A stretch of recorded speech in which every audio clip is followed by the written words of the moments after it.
Hey, I'm Sean. And I'm MJ, and I'm so excited about the stories that we're going to share with you today. Yeah, today we're going to be talking about sheep. Now, I don't have too much experience with sheep, being that I grew up in the city. What about you? Well, I don't have too much either, but there was this one time when I was traveling in New Zealand, and I don't know if you know, but there's sheep everywhere in New Zealand. I didn't. And we were hiking up the side of the mountain, and we thought it would be funny if we chased the sheep down the side of the mountain, flailing our arms, screaming, "Bah!" Okay, let's check out today's God story to see why we're talking about sheep.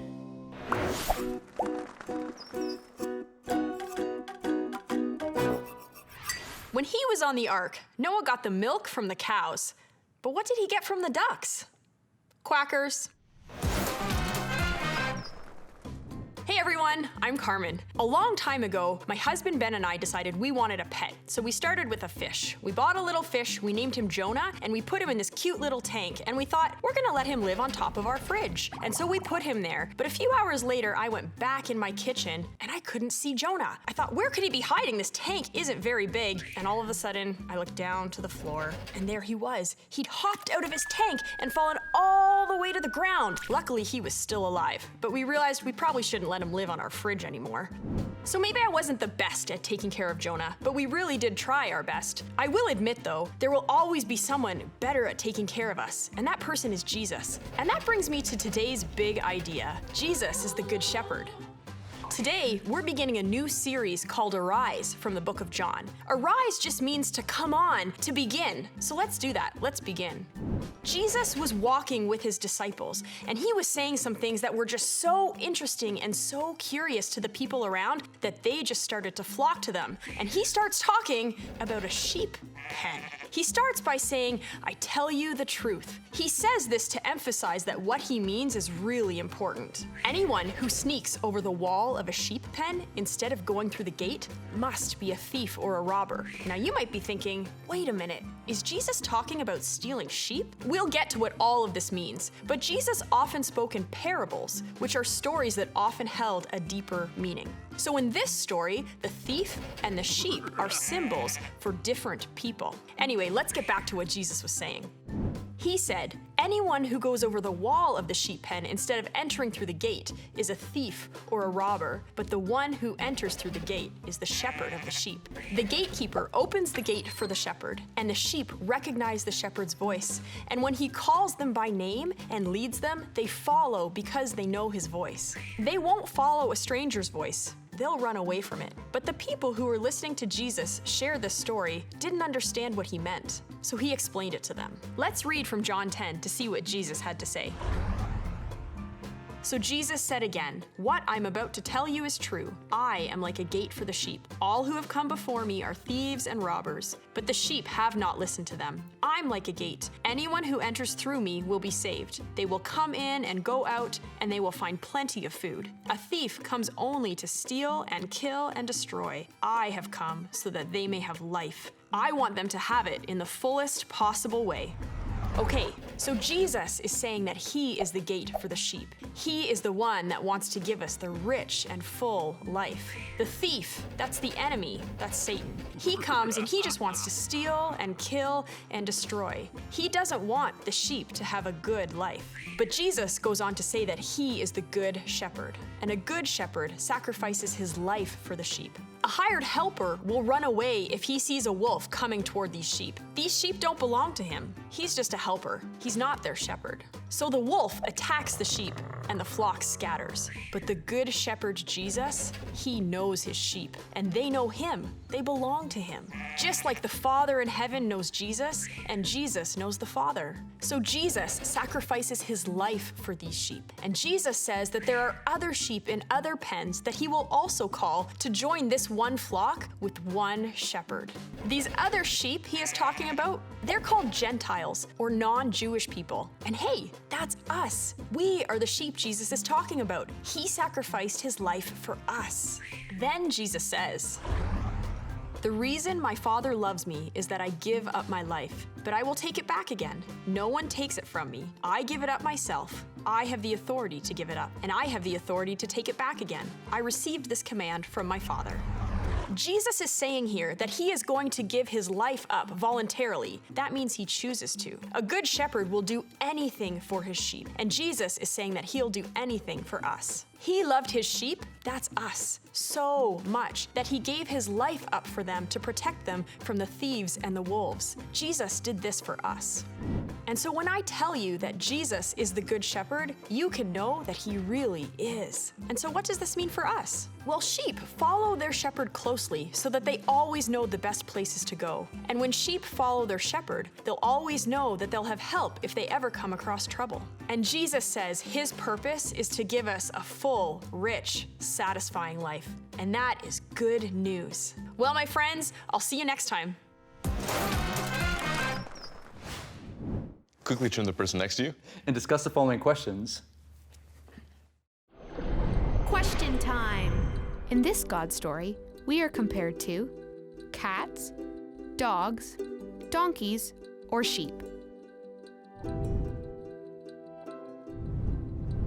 Jesus says he is the gate and the wolf, grass, shepherd, or onion.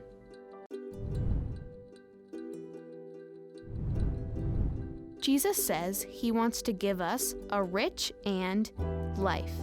Funny, satisfying, quiet, or hard.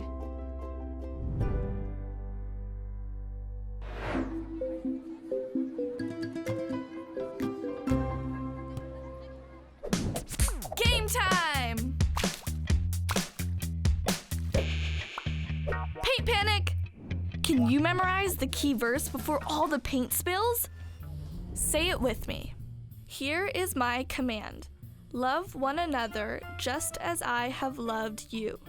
No one has greater love than the one who gives their life for their friends. John 15, verse 12 to 13. Get ready. 3, 2, 1, go!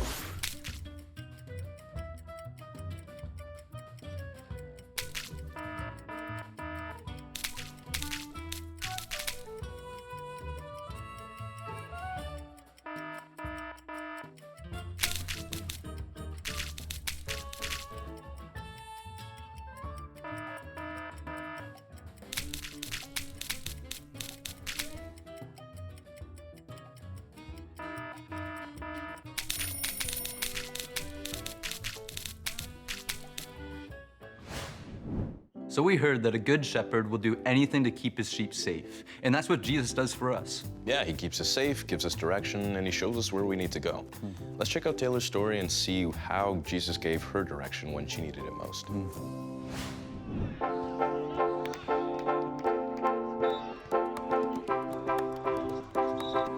I love a good latte, I love shopping, and I hate clowns. I love playing sports. Volleyball is definitely one of my favorites to play, and I also am an avid runner, so just being outside, running outside within the nature that God's created is definitely one of my favorite things.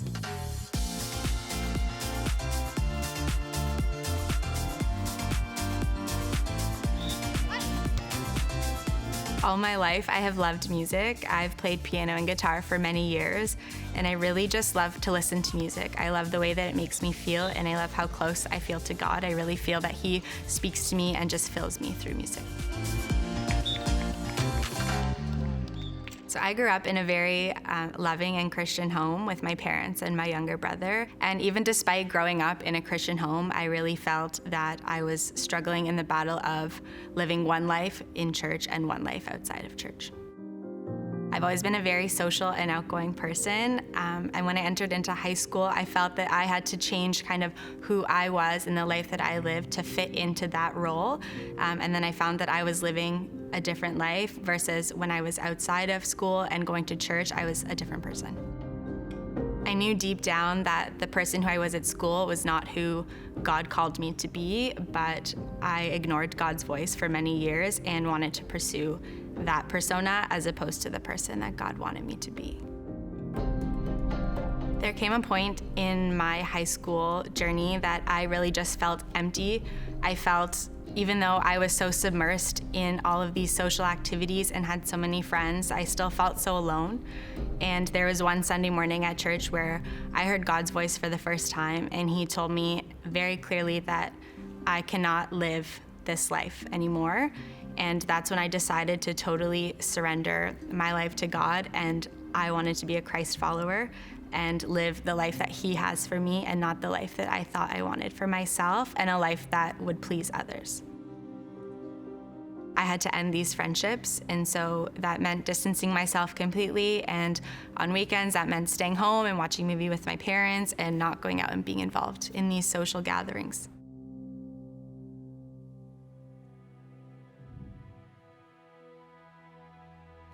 It was hard because for me, being social is just who I am, and I felt very lonely.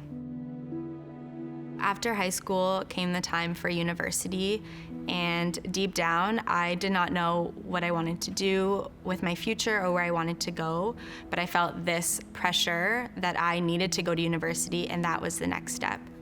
So I went into a program that I didn't really love, and I was just not passionate about it. I didn't enjoy it, and I dreaded it.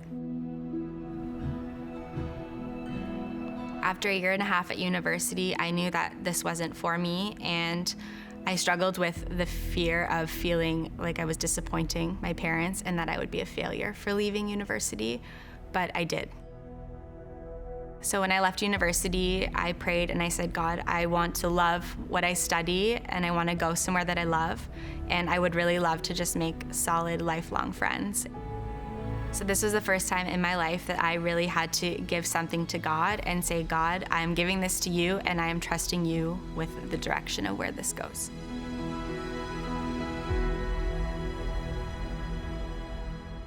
So I went to school and studied something that I love and I'm so passionate about still to this day. But although things were really great in my life, I still felt deep down that there was something missing, and I still had a longing for community. And I finally found church where I felt so loved and welcomed, and I found this great community now where I just have these awesome friends that I will have for the rest of my life.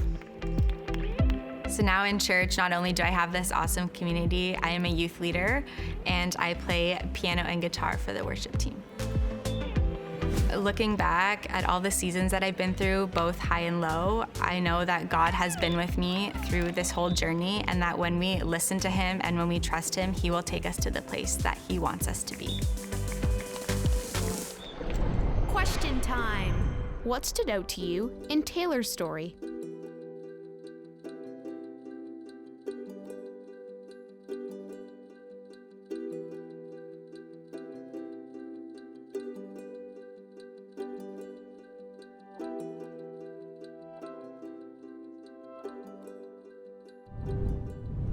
How did God lead Taylor?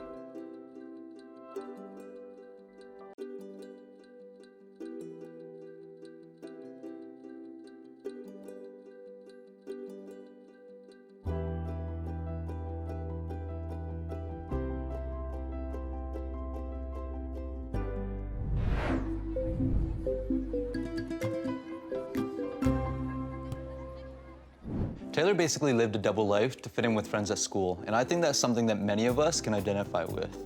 She changed her behavior to feel accepted, but what I really appreciate about her story is that when she realized it, she turned to God for guidance and wisdom and really listened to his voice. Yeah, just like sheep know their shepherd's voice, Taylor recognized God's voice speaking to her, and she followed him despite her earlier concerns. Yeah, totally. It's kind of like what we said before, that a good shepherd will do anything to keep his sheep safe, and that God will always guide us. He will always do that. Yeah, let's break into small groups now and see what this looks like in our lives.